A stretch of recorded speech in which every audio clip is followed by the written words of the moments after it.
Hello students, we are doing the chapter relation and functions. आज हम relation करेंगे।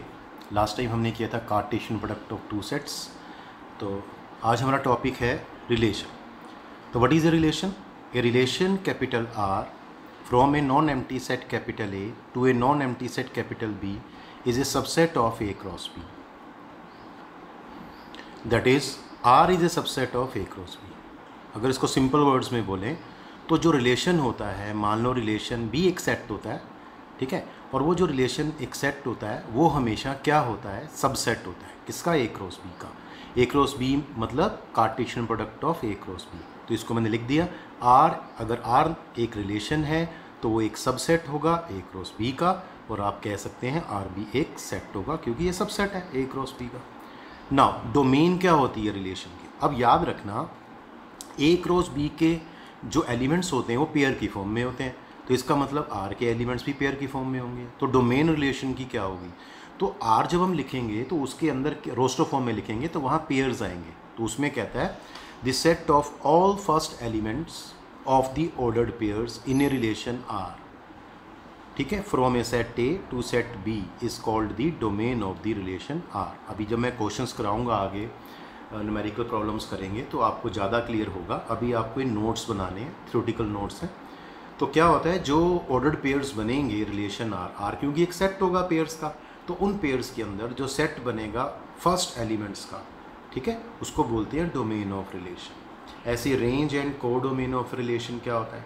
The set of all second elements in a relation capital R from a set capital A to a set capital B is called the range of the relation. इसी तरह से अगर आपका are नाम का रिलेशन है जो एक सेट है जिसके अंदर बहुत सारे ऑर्डर्ड पेयर्स हैं, तो जो सेकंड एलिमेंट्स का सेट बनेगा उसको बोलते हैं रेंज ऑफ द रिलेशन।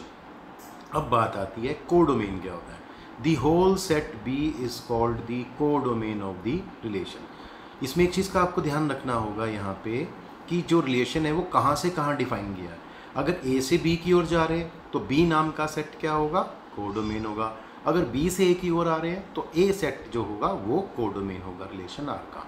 और एक चीज़ आपको याद रखनी है, जो रेंज आएगी रिलेशन आर की वो हमेशा सबसेट होती है किसका? कोडोमेन। तो जो रेंज है वो भी तो एक सेट है और कोडोमेन भी एक सेट है, तो रेंज जो होगी वो हमेशा कोडोमेन का एक क्या होगी? सबसेट होगी। तो ये आपको थोड़ा ध्यान रखना है। तो ये डेफिनेशंस हैं जो आपको क्लियर होनी चाहिए। चलिए एक क्वेश्चन देखते हैं। If capital A is a set जिसमें एलिमेंट्स हैं 1 2 3 4 5 6 and relation R from set A to set A is given by, मतलब यहाँ पे सेट ए से सेट ए की ओर ही डिफाइन किया गया। यहाँ बी नहीं है, बी का काम भी ए कर रहा है। तो आर कैसा है? रिलेशन क्या है? वो कहता है R is a set of all pairs x y such that. अब ये बताएगा एक्स और वाई में रिलेशन क्या है। तो वाई किसके इक्वल है? एक्स प्लस 1 के इक्वल है, ठीक है। और याद रखना इसके जो एलिमेंट्स हैं वो किस पे डिफाइंड है?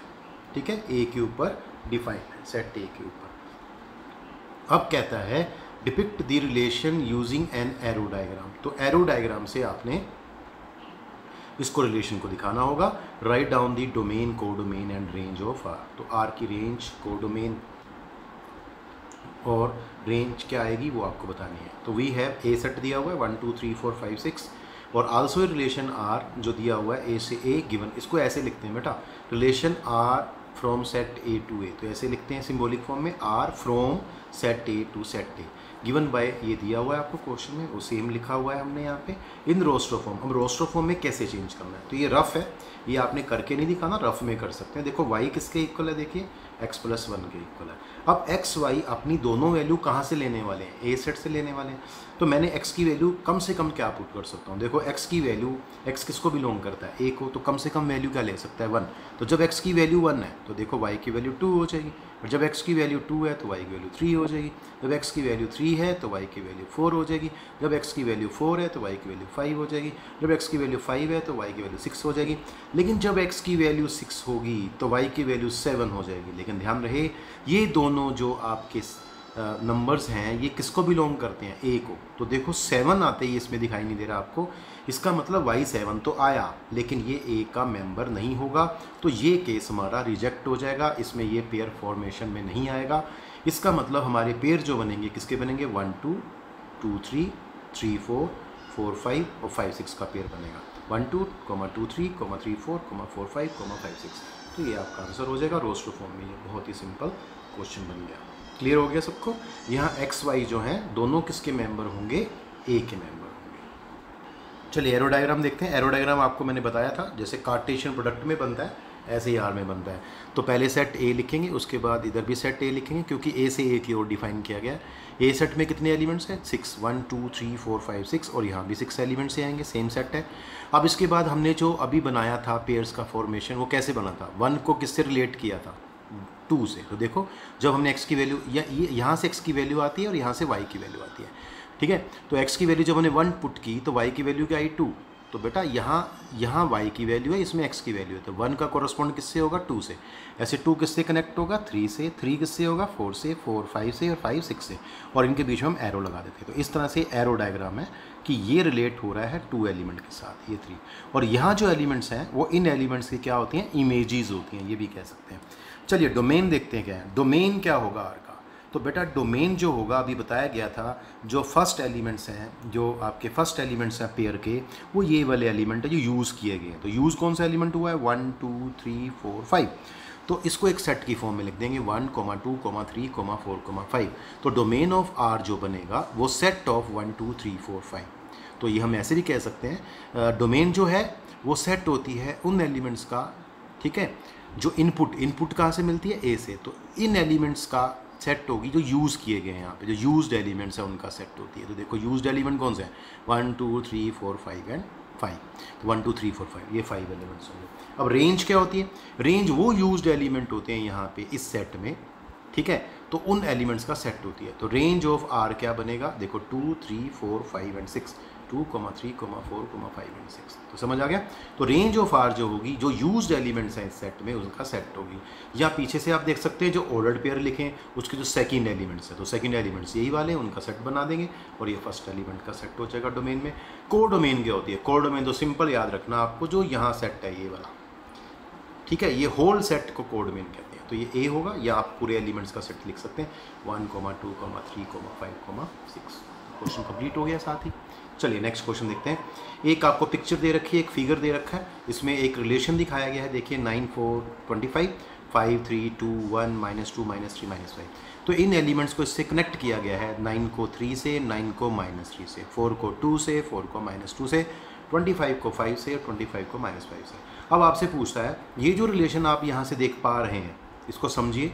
समझने के बाद आपको बताना है relation between the sets P and Q, right the relation in set builder form. तो इस रिलेशन को देखिए क्या है रिलेशन, सोचिए, जानिए और इसको सेट बिल्डर फॉर्म में लिखना है आपको। सेकंड पार्ट में रोस्टर फॉर्म में लिखना है जो भी रिलेशन है।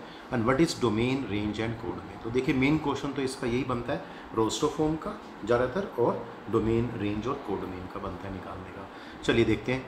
तो अगर हम इसको ध्यान से इसको एनालाइज करें तो हमें क्या पता चलता है? देखो 9 3 का भी स्क्वायर है और 9 -3 का भी स्क्वायर है, 4 2 का भी स्क्वायर है और 4 -2 का भी स्क्वायर है, तो 25 5 का भी स्क्वायर है, -5 का स्क्वायर है। तो मतलब ये जो एलिमेंट है, जो यहाँ एलिमेंट है, उनका स्क्वायर है। तो अगर ये x नाम से हम बता दें ये एलिमेंट x से रिप्रेजेंट होते हैं और ये y से रिप्रेजेंट होते हैं, तो हम क्या कह सकते हैं? x is a square of x is a square of y। तो क्या लिखेंगे? It is obvious that the relation R is, ये जो रिलेशन इसमें दिखाया गया है बेटा, ठीक है, इस रिलेशन को हम यहाँ पे लिख लेते हैं आर, ठीक है। ये जो रिलेशन, जो एरो दिखाया है, इसको यहाँ पे आर से दिखाना होता है। तो it is obvious that the relation R, अगर ये आर नाम का रिलेशन मैं यहाँ दिखाऊँ तो आर क्या है यहाँ पे? अभी बोला था मैंने, ये जो नंबर है इसका स्क्वायर है। तो जनरल फॉर्म में क्या लिख सकते हैं? X is the square of y, simple. अब फर्स्ट पार्ट था सेट बिल्डर फॉर्म में, इसको कैसे दिखाएंगे? In set builder form R equal to, याद रखना आर जो होता है जैसे ए क्रॉस बी का सबसेट होता है, ए क्रॉस बी का सबसेट होता है, तो इसका मतलब इसमें पेयर्स होंगे। तो जैसे ए क्रॉस बी में पेयर्स होते हैं, ऐसे यहाँ भी पेयर होंगे। तो स्टार्ट कहाँ से होगा सेट बिल्डर फॉर्म में? तो R is a set of all pairs x comma y such that, क्या ये लिख देंगे ऐसे, x is the square of y. But आपको ये भी बताना पड़ेगा एक्स किसका मेंबर है और वाई किसका मेंबर है। ये बेटा पी सेट है, ये बेटा क्यू सेट है। तो एक्स जो है वो पी का मेंबर होना चाहिए और वाई नाम का एलिमेंट क्यू सेट का मेंबर होना चाहिए। तो x belongs to P and y belongs to Q. तो ये लिखना कंपल्सरी है इसके अंदर, ठीक है। क्लियर हो गया? चलिए नेक्स्ट देखते हैं इन रोस्टर फॉर्म। अब रोस्टर फॉर्म में अगर हम देखें तो पीछे मैंने आपको बताया था 9 3 से कनेक्ट हो रहा है, 9 -3 से भी हो रहा है, 4 2 से भी हो रहा है, 4 -2 से भी हो रहा है, 25 5 से भी हो रहा है, 25 -5 से भी हो रहा है। क्लियर? तो इस तरह से ये आपके रोस्टर फॉर्म बन जाएगी। जो पेयर्स आपस में कनेक्टेड हैं उनको ऐसे लिख देंगे पेयर्स की फॉर्म। डोमेन क्या आएगी? जो फर्स्ट एलिमेंट्स का सेट है, देखिए 9 4 एंड 25, 9 4 25। तो आप देख पा रहे हैं ये एलिमेंट्स तो पी सेट को कहते हैं, पी सेट के सारे एलिमेंट यूज़ हो गए तो ये पी के इक्वल लिख सकते हैं। तो डोमेन ऑफ आर वो सेट होगी जिसमें 9 4 25 होगा, जो इसके फर्स्ट एलिमेंट्स हैं, या जो यूज्ड एलिमेंट पी के हैं तो वो सारे यूज़ किए हैं, इसलिए पी होल सेट बन गया। रेंज ऑफ आर इसमें -2 है, 2 है, देखिए यहाँ पे -2 है, 2 है, -3 है, 3 है, -5 है, 5 है। तो ये भी आप देख पा रहे हैं इसके अंदर रेंज जो आर है वो इन एलिमेंट्स का सेट है, जो यहाँ सेकंड एलिमेंट्स है उनका सेट रेंज है। कोडोमेन ऑफ आर हमेशा ही बताया, जो सेकंड सेट होता है जिसकी ओर रिलेशन मूव करता है, ठीक है, तो वो आपका Q set, whole set Q, ठीक है, ये कोडोमेन हो जाएगा आपके पास, ठीक है यहाँ पे।